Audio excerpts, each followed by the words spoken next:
into an analog horror called Greylock. Let's get into it. Primary systems online. Main sequence complete. Emergency shutdown protocols disengaged. System is offline for time code 0106. Contact technician for assistance. Welcome to Signal USA Enhanced Access Operations. Please enter your clearance credentials. Error. These credentials are not recognized. Clearance credential requirement overridden. Administrator privileges granted. Welcome back, unknown user ID. What would you like to do? Accessing archival storage form, GBM.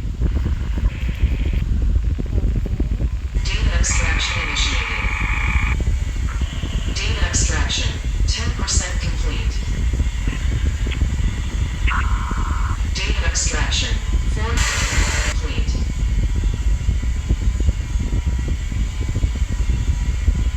Data extraction, 80% complete. Data extraction, complete. All data extracted to error, no. Okay, so let's move on to the next one. Dear believers, when men pursue evil, it is evil that they will find. Mark my words, there is no good that can come from the pursuit of darkness.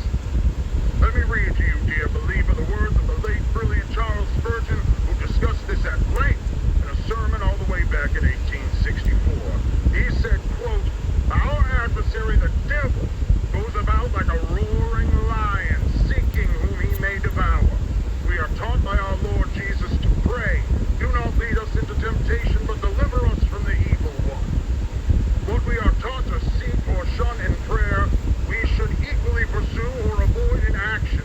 Very warily, therefore, should we endeavor to avoid temptation, seeking to walk in the path of obedience, so that we may never be guilty of tempting the devil to tempt us. We are not to enter the thicket in search of the lion. We may pay dear."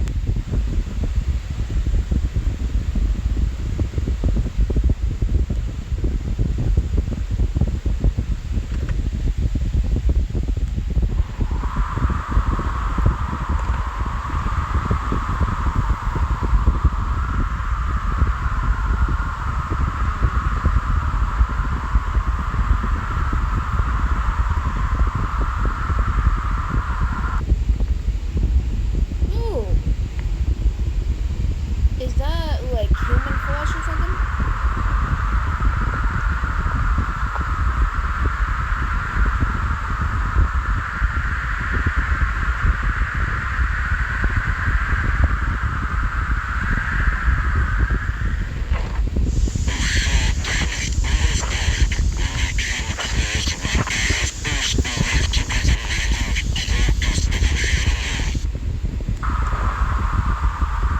Yeah, to me it looks like there was like someone trying to get away from a creature or something like that.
to him by our own hearts.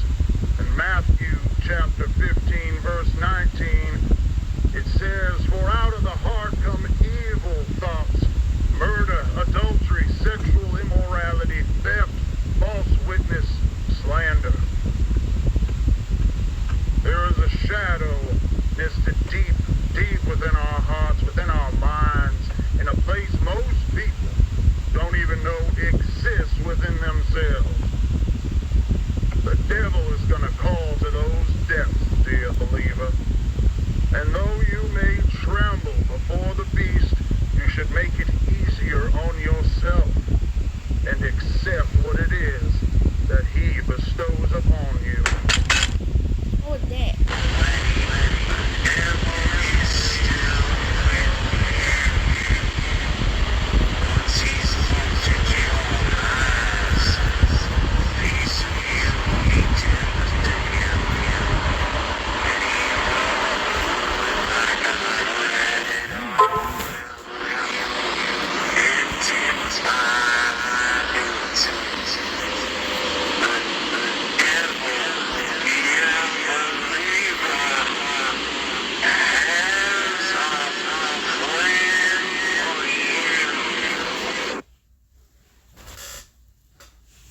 Okay. Alright, let's move on to the next one.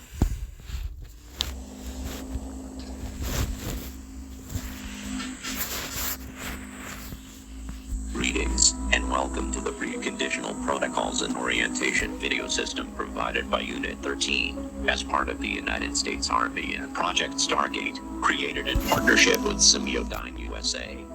On behalf of all of us here at Unit 13, congratulations on your selection as one of our testing candidates. You likely have a lot of questions, and this video is designed to answer them all. First, let's go over some background information to provide you with the crucial context you'll need for a full understanding of what it is we're doing at Unit 13. We are sure you've heard plenty of rumors surrounding what it is that we do, but we are willing to bet that most everything you've heard is wrong. Being a highly confidential part of Project Stargate, which you've already been briefed on, Unit 13 studies a revolutionary and promising area of parapsychology, thought forms. If you're unfamiliar with what thought forms are, that's okay. You're in the majority. So, what are thought forms? Through the ages, occultists and spiritualists, Tibetan monks to theosophists, have exercised the creation of what is sometimes referred to as a tulpa, otherwise known as a thought form. A thought form is the manifestation of a person's will, emotion, or other deeply psychologically energized state into a semi-physical form, existing as not only an extension of the person, but as its own independent and sentient entity. Thought forms are also able to be witnessed and experienced by third parties, and are not limited solely to the person who developed them. Thought forms have been formed to serve as familiars, companions, or even friends to those who conjure them. According to key literature, thought forms can be intentionally formed by a single person or multiple people, though they can be unintentionally formed as well. But they are always manifested through the deep will and focus of a person in a considerably heightened state of connectivity with their own consciousness. Traditional thought forms can vary widely in their level of influence in the real world. While they usually take physical formations eventually, their earliest stages are more apparitional in nature, with brief manifestations, though most often remaining as an unseen essence, much like a phantom or a ghost. At this phase, thought forms and ghosts are very similar in a number of ways. Individuals can make contact with them through communication devices, such as a Ouija board or through EVP sessions, while the thought form may respond through moving objects, manipulating electronics, or even speaking words and short phrases.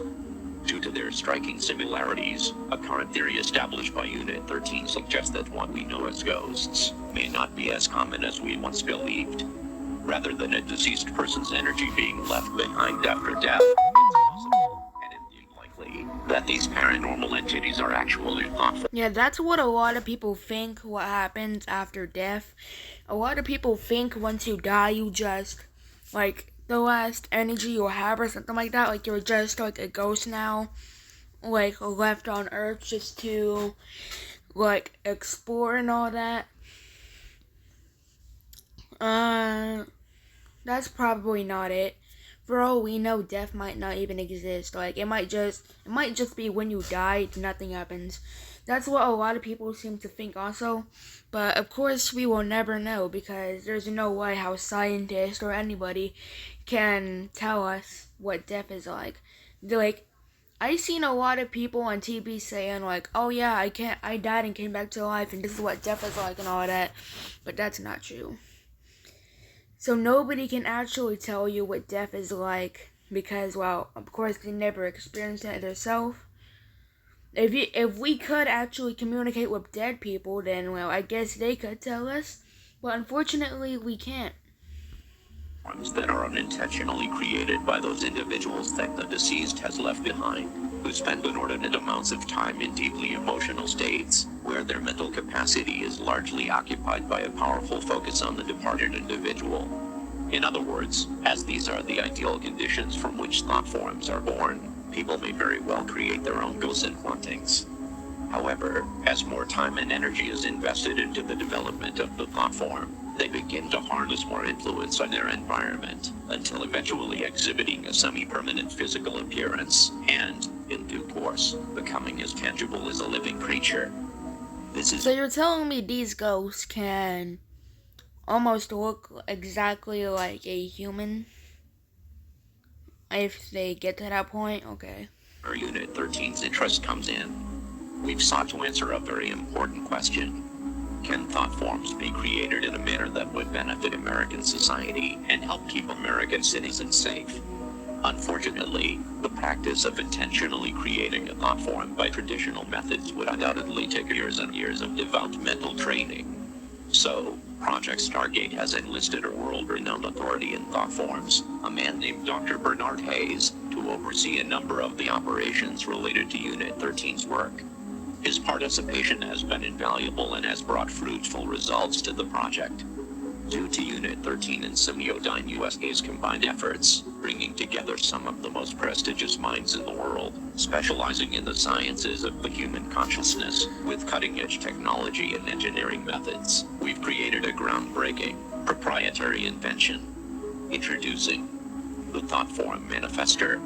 The Thought Form Manifester is able to create truly independent and self-sustaining thought form entities from the minds of select, willing participants.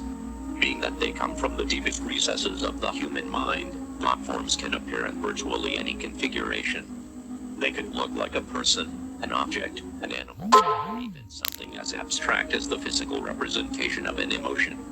That being said, it's recommended to brace yourself before touring the thought form chambers, as thought forms can also take on appearances that could be considered disturbing, like a creature one might see in a childhood nightmare. There's no reason to be afraid, however. All thought forms are docile by nature, and while they may look or behave in a frightening manner, and though they are capable of making physical contact, they pose no threat to humans. Once your session in the Thought Form Manifester is completed, your thought form will be securely transported directly into a containment chamber. Thought forms are unable to pass through the barrier of and will not be capable of causing you any issues. There are some very rare potential side effects that may result from your session. These side effects include increased tiredness, loss of balance, dizziness, insomnia, vomiting, episodes of temporary amnesia, and mild hallucinations. These side effects, if present, will clear up within 72 hours of your session, and are simply signs of your brain recalibrating to the real world. It is recommended you refrain from driving or operating heavy machinery for 72 hours after your session, even if you 72 hours? Wow. experience no side effects. None of these side effects should cause you any harm or overt stress, and former testing candidates who have experienced these side effects reported that they were very mild and merely a transient inconvenience. With all of that out of the way, we are looking forward to your participation with Unit 13, and your time in the Thought Form Manifester has been scheduled. However, there are several required mind exercises as a part of this video system that must be completed prior to your scheduled date in order to prime your consciousness and ensure the highest quality results. Please enter the video cassette labeled TF2, Waking Your Subconscious, now. This is the end of this tape. So yeah, let's move on to Hold on, is that the right one? No, that's not the right one. This one is.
What that?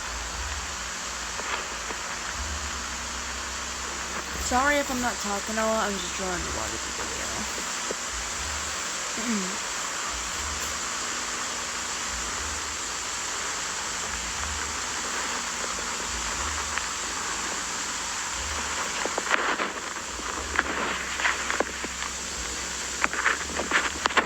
So where is this guy? Like, is he in a cabin or something?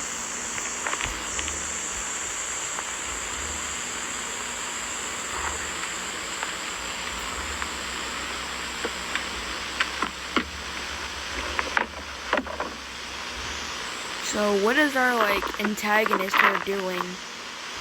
Because we saw someone driving super fast and all that in the second video. So is this the same person or is this a different person?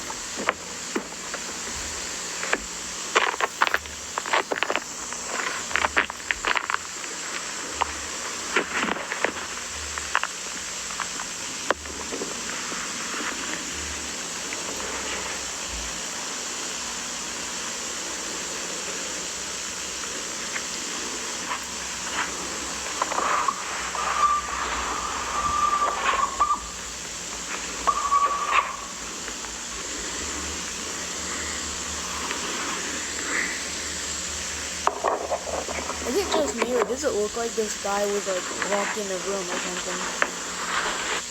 Because it looks like he's like trying to break out or something like that.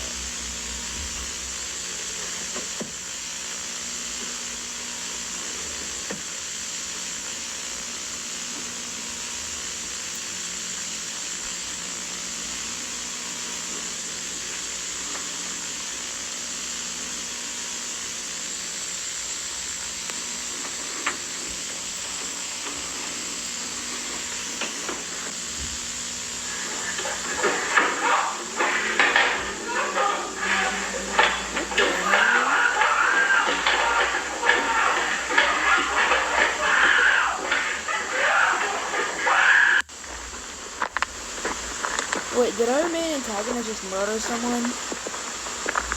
Cause why were the people screaming?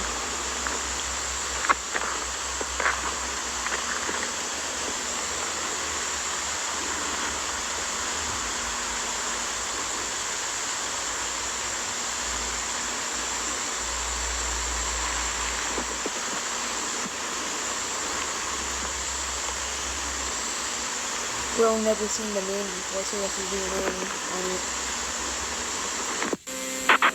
I'd like to thank my producer, my writers, my director, my friends, and you, the ordinary people who made me what I am today. Max Headroom premieres after moonlighting tomorrow. They did love me.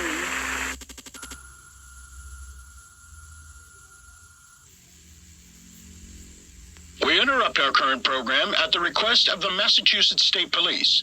This is the emergency broadcast system. This is not a test. All normal broadcasting has been discontinued during the emergency. This station will broadcast official information, news, and instruction for Northern Berkshire County, Massachusetts, after the following tone.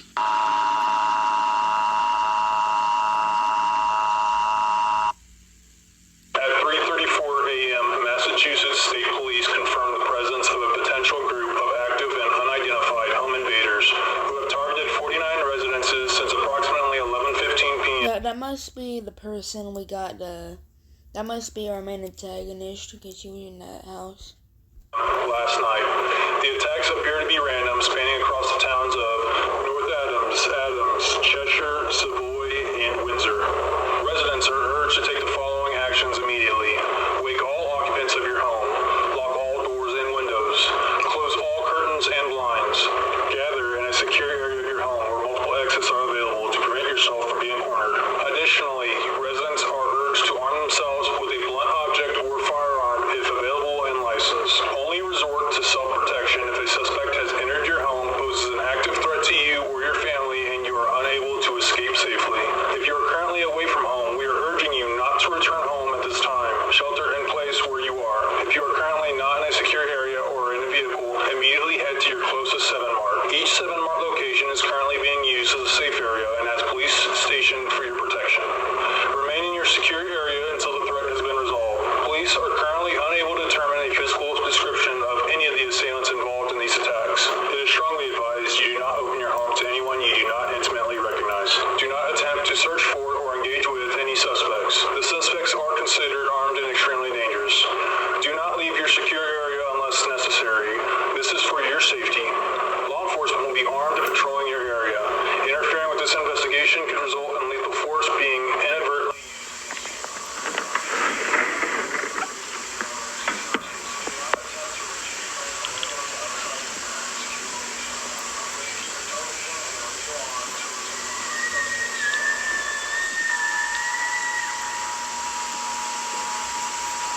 Who's screaming?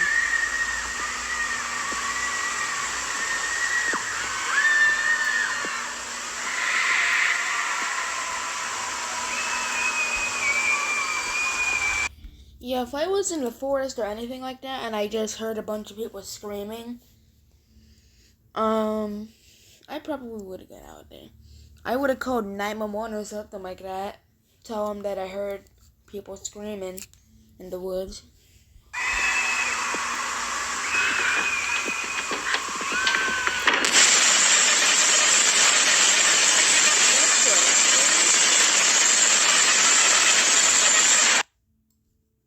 Okay. Let's do the next one.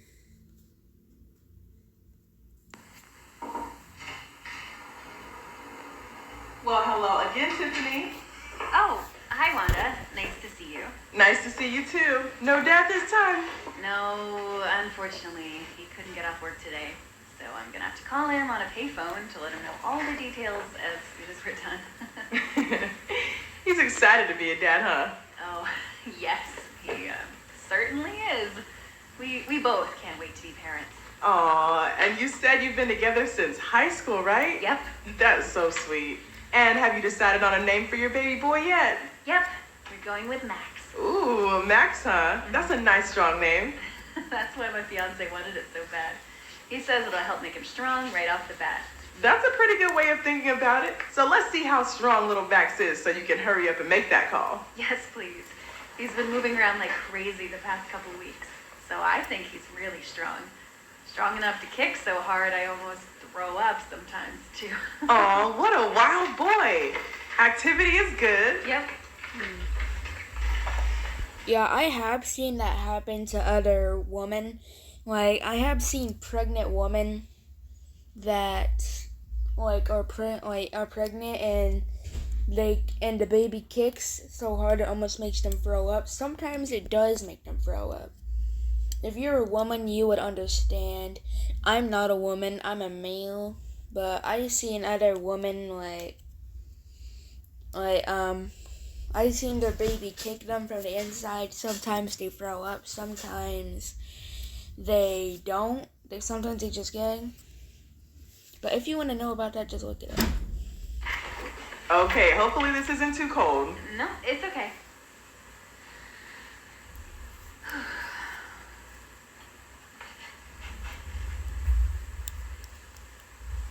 There he is.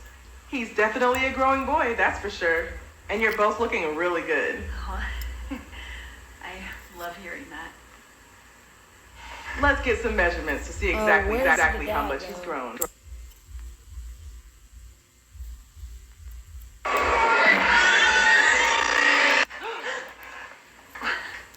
What was that? I don't know. I've never seen The that sound of the baby crying.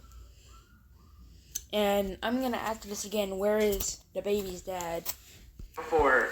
At home? Maybe something to do with the power. Oh, okay.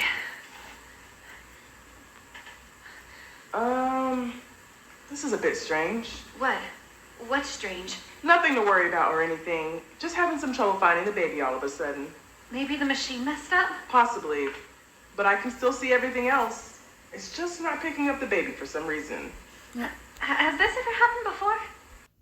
So as soon as they try doing that, the baby just randomly just appears out of existence. Yeah, if I was a woman and my baby just randomly just appeared after that machine did that, I would have freaked the fuck out. And I'm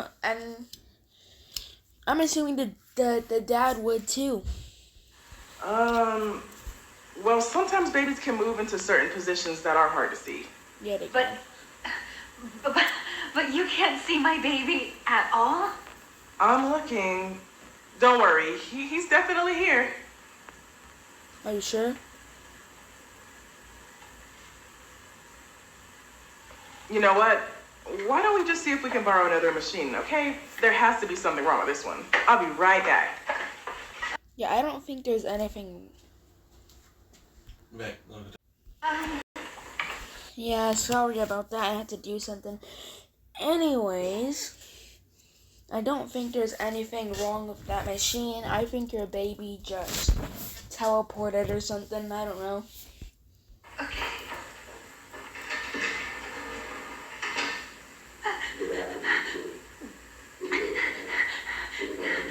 What are you talking about? No.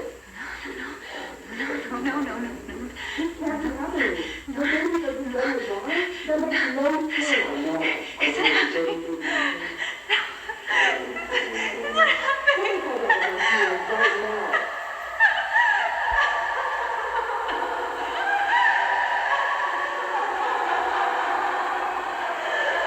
Yeah, well, that has to suck. Imagine, you find out you're pregnant. You go to the doctor to hear it breathing or something like that, to hear its heartbeat. Then, when you guys try doing it, it just randomly just appears. That has to be terrible.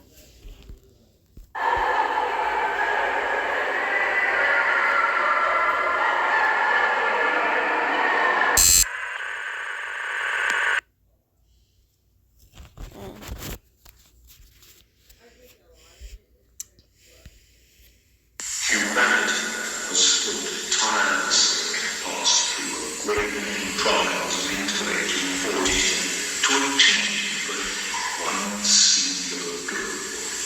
A goal that countless men withered away and dying in pursuit of, leaving their towers of work behind, to be climbed by coming generations, higher and higher they ascend, so that will at last reach the one called God,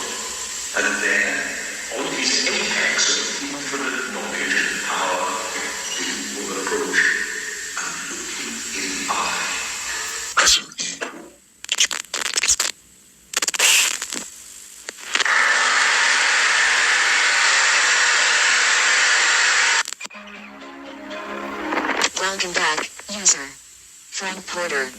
Please enter your credentials. Credential requirement bypassed by system administrator. Greetings, unknown user ID. Welcome to Semiodyne USA's virtual message assistant, for user. Project Director, Frank Porter. Establishing custom telephone message settings. Sender, Paul Worley, of the Worley Construction and Mining Company. Dates of receipt ranging from March 24th, 1987, to March 30th, Was that the Bite of 87? 1987. Beginning playback of your messages. Message 1. March 24th, 11:14 a.m. Hey Frank, it's Paul Murray. We ran into somewhat of an issue today. We came across these tunnels inside the mountain, pretty deep in, but well, this is gonna sound a little crazy, but he told me to call if anything strange came up, and I figured this qualifies. People have been here before. Some obviously man-made shit in there, like carvings and stone. This shit looks ancient, like real old. I took a crew in to look through it, but since part of the tunnels caved in some time ago, we're gonna just have to bust through it regardless. But I still wanted to make you aware of it. Anyways, I'll keep you in the loop. Thanks. Message 2. March 25th, 7:38 a.m. Hey Frank, it's Paul. Just calling to tell you the day might be a bit slower than usual. Unfortunately, a number of the crew are sick as dogs. Not really sure what kind of stomach bugs going around or what, but we'll do our best to pick up the slack. I'm calling in some guys who have a day off, so hopefully things will get a little closer to normal, you know? That being said, I don't know how the hell this happened, but the section of the tunnel here caved in is clear. The tunnel's been wired up with a few lights, too. Wanted to see if maybe you sent someone in while we were all shift. Night crew said you didn't, but, I didn't see anybody else either, so... But a few of the guys said they'd seen something running around in the woods surrounding the site. I think it's probably a deer or whatever, but seeing all the ruckus we're making out here, But they all insisted it was something else. Something like a real tall man. Might just be some environmentalist moron trying to cause some shit, but, he ain't done nothing, so I told him to keep focused on the project. For safety's sake, we're going to avoid the tunnel until I hear back from you. All right, bye now. Message 3. March 25th, 4:56 p.m. Hey Frank, it's Paul again. The guy you sent out to take photos just left, but he seemed totally fine when he got here, but we practically had to carry him back to his car when he was done. I don't know if he caught whatever's going around, but figured you should know. Also, we found some really old shit down there, Frank. Now, I ain't no historian, but we got a guy on the crew who used to do archaeology work or whatever, and I don't know. But I guess there's some old artifacts down there, like weapons, and trinkets, and whatever. I'll have him draft up a report for you and send it your way, because I feel like you'd be interested, and he can explain all this shit better than I could anyways. His name's Arnold Rivers. That's about it. All right, bye. Message 4. March 26th, 1:03 p.m. Frank, something ain't right here. Crew's getting worse, more sick. I feel okay so far, but I don't know how long that's gonna last. I saw that thing the guys have been talking about last night, stalking around in the tree line. I swear it had a face. Anyways, just call me back as soon as you can, Frank. Message 5. March 27th, 12:10 p.m. All our food is rotten, totally spoiled and covered in maggots. It was perfectly fine and stored. There wasn't any problems with the generator, even if we lost power. It's the end of March. All our food looks like it's been left out in the heat for weeks. No idea what's going on. Please call me back. Message 6. March 27th, 4:02 p.m. It's Paul. We saw it again. Something out here with us. It's in the woods. And it's watching us, goddammit. It ain't no animal either. Who are you guys gonna put up those fancy hunting cameras and see if we can catch anything? Maybe locals fucking with us? I don't know. We'll We'll figure it out. But yeah. Anyways, I just.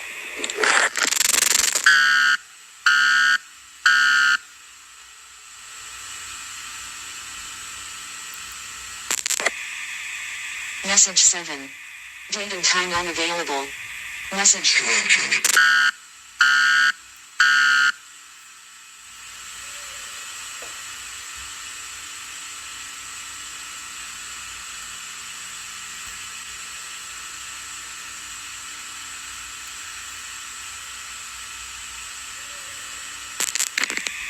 Message 8.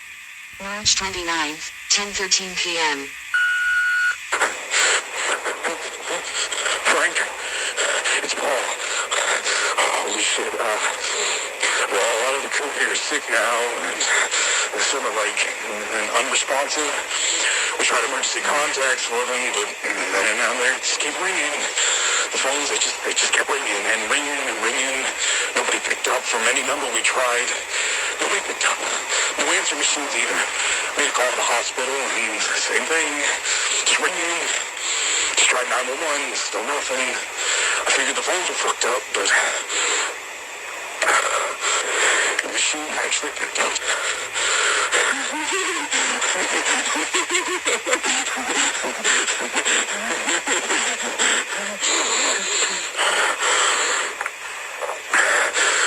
I think I caught whatever's going around. My skin, it feels tight. A lot of pressure behind my eyes. My teeth feel like they're humming, vibrating. You know what? This all started when we came across that tunnel.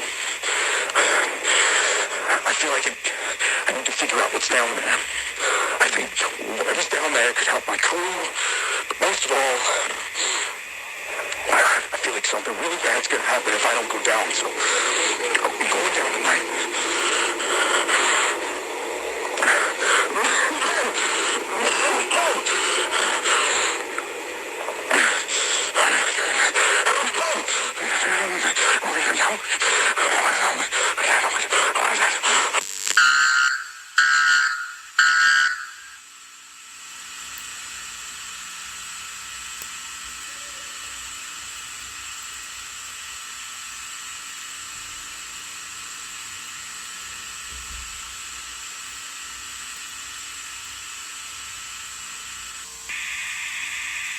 Message 9.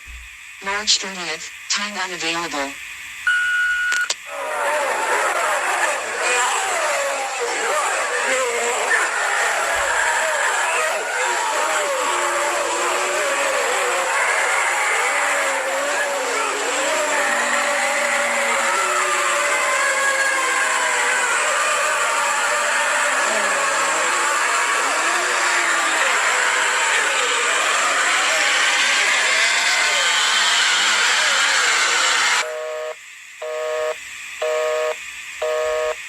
This is the end of your messages.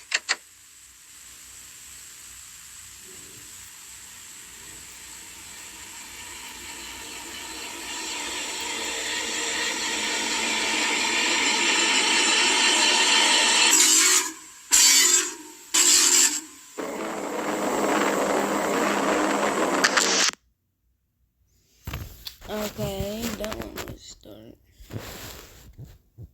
Authorities continue to investigate the recent crime wave that swept across northern Berkshire County, many of its residents in a state of anxiety and panic. It was 2 weeks ago when the emergency broadcast system was engaged to warn residents to secure their homes due to the activity of a group of individuals who had been targeting and breaking into people's homes. Authorities have since confirmed that the attacks were, in fact, part of an organized criminal effort and have been attributed to a local anti-American militia group operating out of western Massachusetts called. Police have made numerous arrests in connection to the militia, and officials continue to release statements to assure the public that they are safe once again. We've seen a lot of credible information over the past couple of weeks, and the investigation's still ongoing. We'll get closer by the day. Thankfully, due to the continued efforts of law enforcement, life has been able to return back to normal. Back to normal. Back to normal. To normal. To normal. To normal.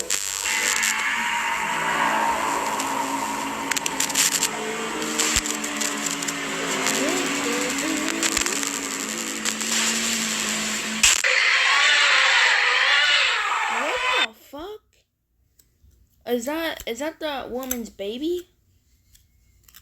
Is that the woman's baby that just appeared or something? Episode, and that's the ugliest baby I've ever seen.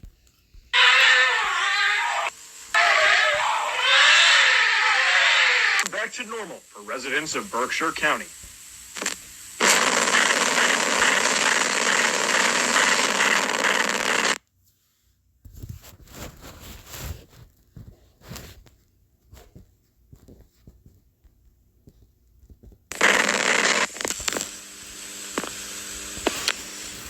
Well, that broadcast went completely tits up, didn't it?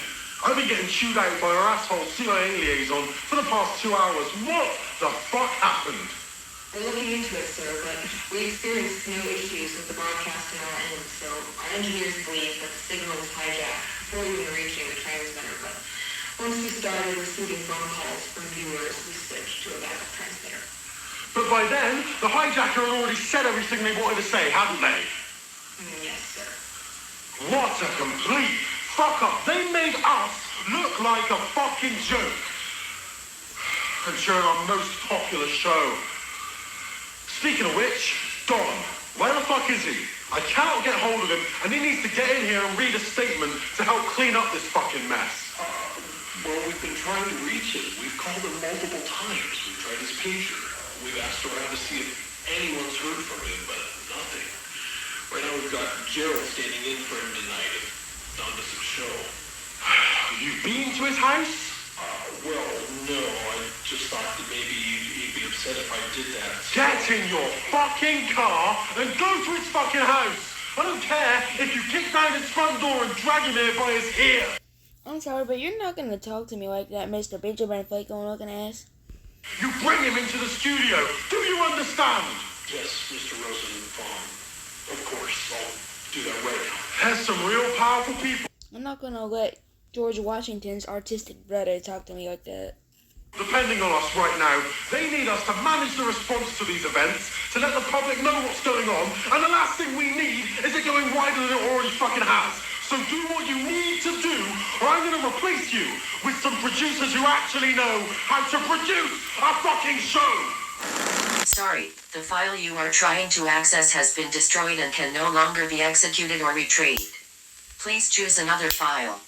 Sorry, it said I chose my file and you're trying to destroy my trying. Sorry, Warning, anomalous file detected. This file should not exist. Are you sure you wish to proceed? Opening File. Arnold Rivers personal log. Final. My name is Arnold Eugene Rivers. The date is April 8th, 1987, about 9:15 at night. I was involved in the Morelli construction project at Mount Greylock. I was hired due to my background in anthropology and archaeology. I worked to excavate a number of different historical sites. Paul Morelli took me on after securing a government contract for the Greylock project. I'm recording this because I believe my life is in danger, and I likely don't have a lot of time left, so I need to leave some kind of record of my findings. On March 24th, our crew came across tunnels in the mountain that held a multitude of ancient markings and artifacts. On March 25th, Paul cleared the interior of the mountain and asked me, accompanied by a small crew, to look through the tunnels and record notes on what I was able to recognize. I was then to report to one of the project directors, named Frank Porter, to offer my perspective on our findings. I kept this to myself at the time, but what we discovered in that mountain was not normal. Not only did I see the impact it was having on the crew, but certain aspects of my findings did not make any sense. Many of the artifacts were pre-colonial. Some were from Native American tribes, but there were other artifacts, some Mesoamerican, and others were shockingly Clovis in nature. Finding Clovis artifacts here means that people have been coming to Mount Greylock since at least 11,000 BCE. But that's not all, no. There are artifacts I found that could potentially be from even earlier Paleo-American cultures that we have yet to even begin studying. Then, there were artifacts and writings left by the cultures that were pre-Columbian in nature. Transoceanic contacts prior to Columbus reaching the Americas has always been largely a theory, but the artifacts in this mountain, they prove it. Ancient Chinese, Arabic, Indian, Roman, Spanish, Viking, even ancient Greek and Egyptian are findings that they alone would change world history as we know it today. I'll admit, the anthropologist in me was thrilled. I couldn't believe what I was seeing. I figured it had to be a hoax, but I'm confident that it's all authentic. But my excitement was soon replaced with a looming fear and anxiety. How could such a place be so important to so many cultures for so long? There must be something immense here. Whatever it was, well, that's why I left the project. The tunnels all connected to a series of chambers deep into the interior of the mountain. That's where a majority of the relics were found. There were old baskets of herbs and spices, pottery, weapons and armor, talismans, and other religious items, countless other things, but all of it was there purposely as offerings.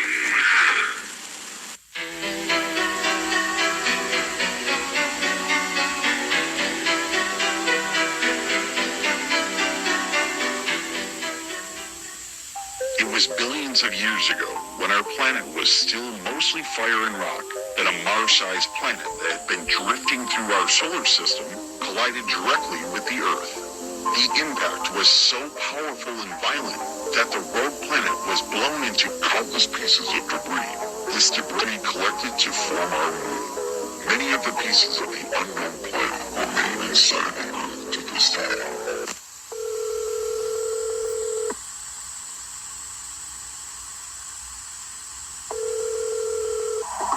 Adams Police Department, Dispatcher Carey speaking. Yes, I'm calling to report a break-in at my coworker's house. What is your name, sir? My name is Liam Hollander. Okay, Liam, you said this was your coworker's house. What is your coworker's address? It's Parker Hill Road in Adams, number 491. 491 Parker Hill Road, is that right? Yes. Okay, can you tell me, is anybody hurt? Liam, are you still with me? Yes, sorry. Is anybody hurt? Yes.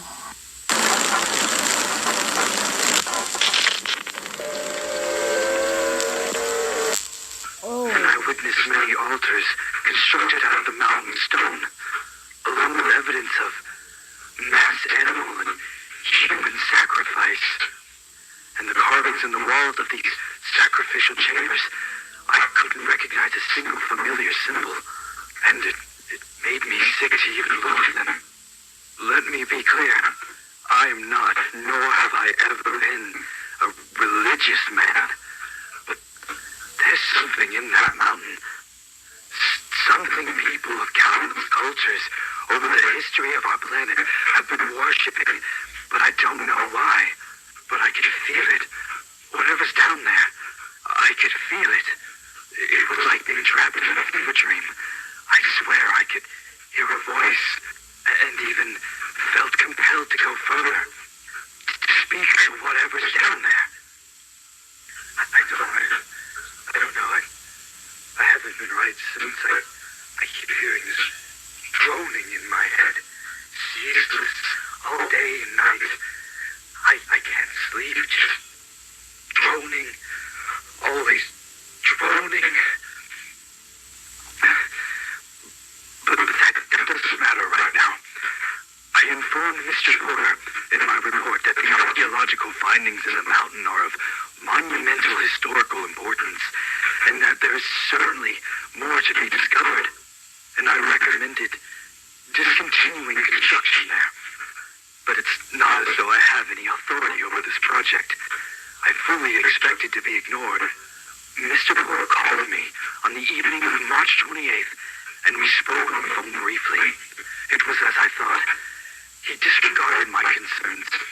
I informed him that I wasn't going to return to the site.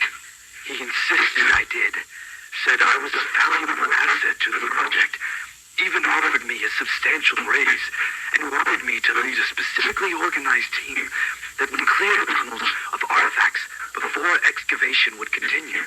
I, quote unquote, could be responsible for the biggest historical finding of all time, he said. I refused again. I won't put a price on my sanity or my health, especially after seeing what was happening to the crew. Now loading.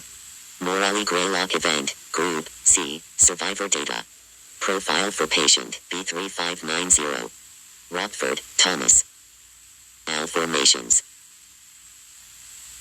Notes. Communicative. Patient prone to spontaneous violent outbursts. Treatment of heavy sedation recommended. Only communicate while patient is restrained or via intercom. Now loading. Profile for patient B9231. Washington, Samuel. Malformations. Notes. Communicative. Patient suffers from constant state of severe paranoia and delusions, resulting in unpredictable violent outbursts. Standard treatment ineffective. High-dose xylazine is recommended. Only communicate while patient is restrained or via intercom. Now loading. Profile for patient B6670. Herrera, Ramon.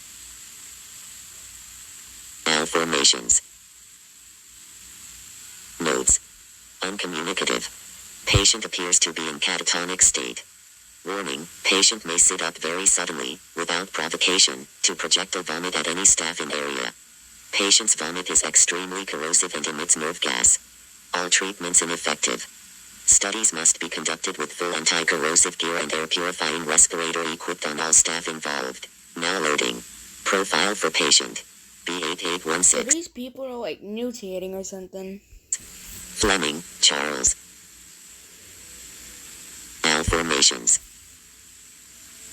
Notes. Uncommunicative. Warning, patient will attack on sight. Do not interact. Immunity to pain. Patient exhibits cannibalistic tendencies. All treatments ineffective. Immediate euthanasia recommended. Now loading. Profile for patient B4041. Oakhurst, Scott. Malformations. Notes. Communicative. Communicate with caution. Warning, patient actively pretends to be benevolent and friendly. Strong homicidal and cannibalistic tendencies. Killed and partially consumed 6 staff members on April 6, 87.